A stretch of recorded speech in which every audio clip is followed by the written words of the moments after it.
VAB Production presents Two Hearts, One Path.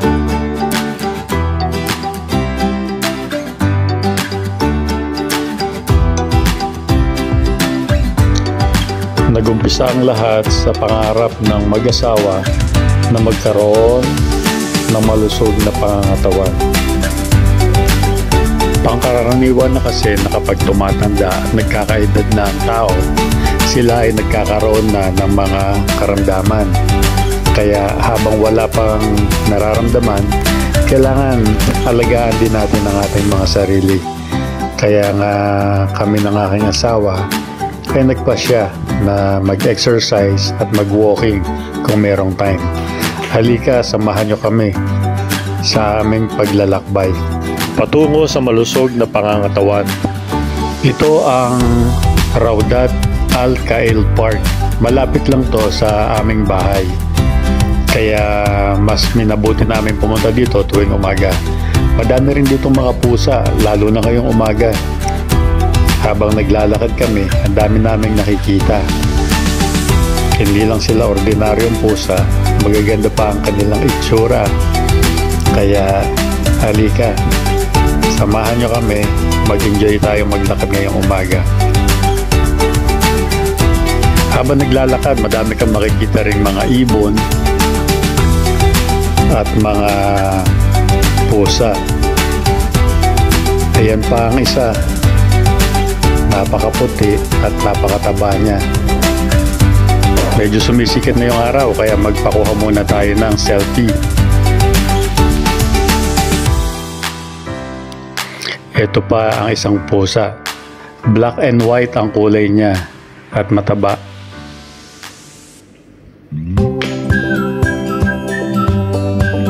Marami rin ang mga taong naglalakad dito. Malamang iba-iba ng motibo kung anong gusto nilang mangyari sa kanilang pangangatawan. Ang dami talagang pusa na nakikita namin. Minsan nga iniisip ko tuloy kung lahat ng pusa na makakasalubong namin ay dadalhin namin sa aming bahay, malamang napuno na ang aming flat. At napakalaking gastusin sigurado nun sa pagpapakain pa lang. Kaya dito na lang muna sila siguro sa park. Ayan, lumalabas na ang araw. Ang ganda ng sinag niya.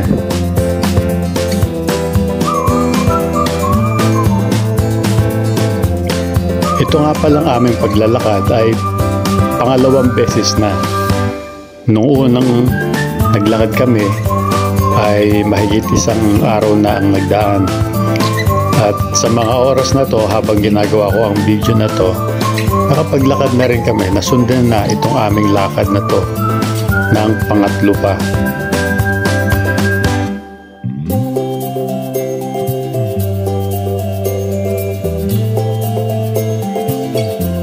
Ang ganda mo naman ng pusa na to.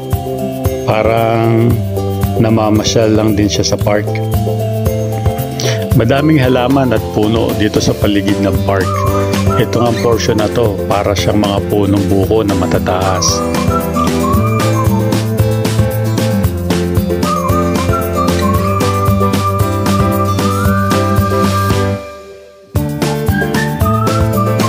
Sa mga oras na to, nakakaramdam na kami ng pagod at saka pinagpawisan na rin kami. Kaya pupunta muna kami sa isang drinking fountain na malapit lang dito sa lugar na to. Ang isang ikot nga pala nitong buong park ay umaabot ng 1.2 kilometer pagka lalakarin mo palibot. So sa ngayon, para makabuo lang kami ng minimum na 5,000, at least 5,000 steps, nakukuha naming lakarin ng park ng 3 beses.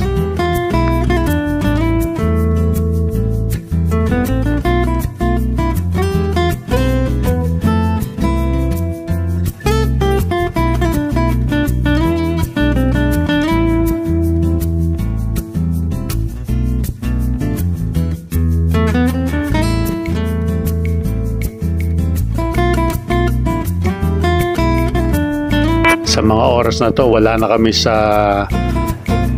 bicycle lane or sa jogging lane dahil na nakakota na kami.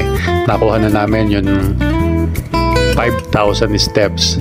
Naglalakad na lang kami sa loob ng park para pagmasdan yung mga magagandang tanawin at makasagap ng sariwang hangin.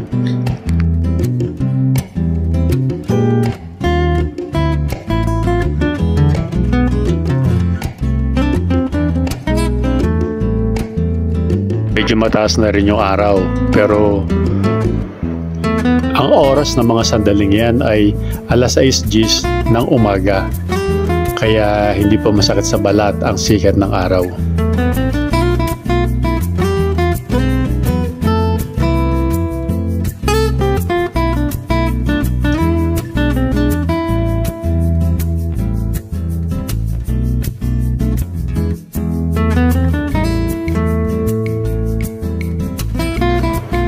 Kapag ganito namang kaganda at kalinis ng paligid na makikita mo, parang hindi ka magsasawang maglakad. Kahit magparit-parito ka kasi madami kang maririnig na mga huni ng ibon na mga nakadapo sa puno. Iba't ibang klase at para silang mga orkestra na kumakanta.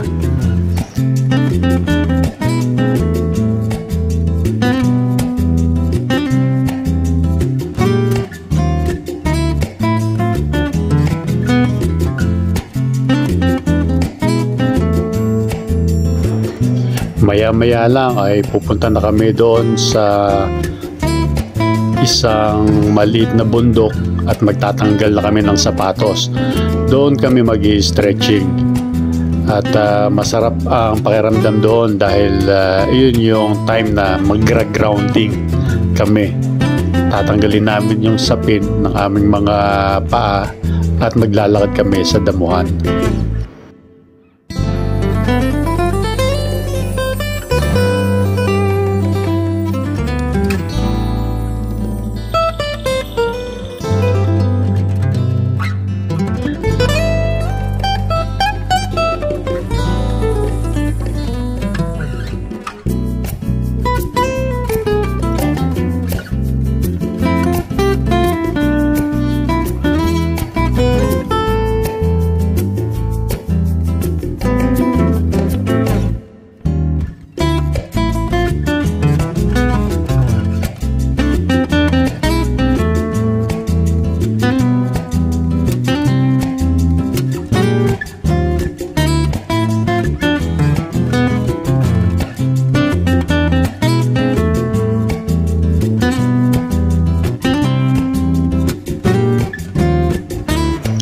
At andito na nga kami sa maliit na burol.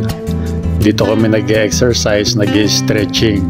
Ang ginagawa namin dito ay mobility exercise para mapalakas yung tuhod, yung ankle at ang hip area. Karamihan kasi kadalasan nag-exercise or nag-stretching tayo pero yung ating balakang, yung hip ay nakakalimutan nating i-exercise. Mainam itong mobility exercise para lumalakas ang ating mga hip joint. Sa umpisa nga, madaming portion ng hindi ko ma-stretch. Ganon din si Mrs. Dahil sa matagal namang hindi kami nag-exercise. Kaya ngayon, unti-unti, kailangan maibalik yung sigla at lakas ng mga muscle at mga ligaments para lumakas din ang hips, ang tuhod at ang ankle.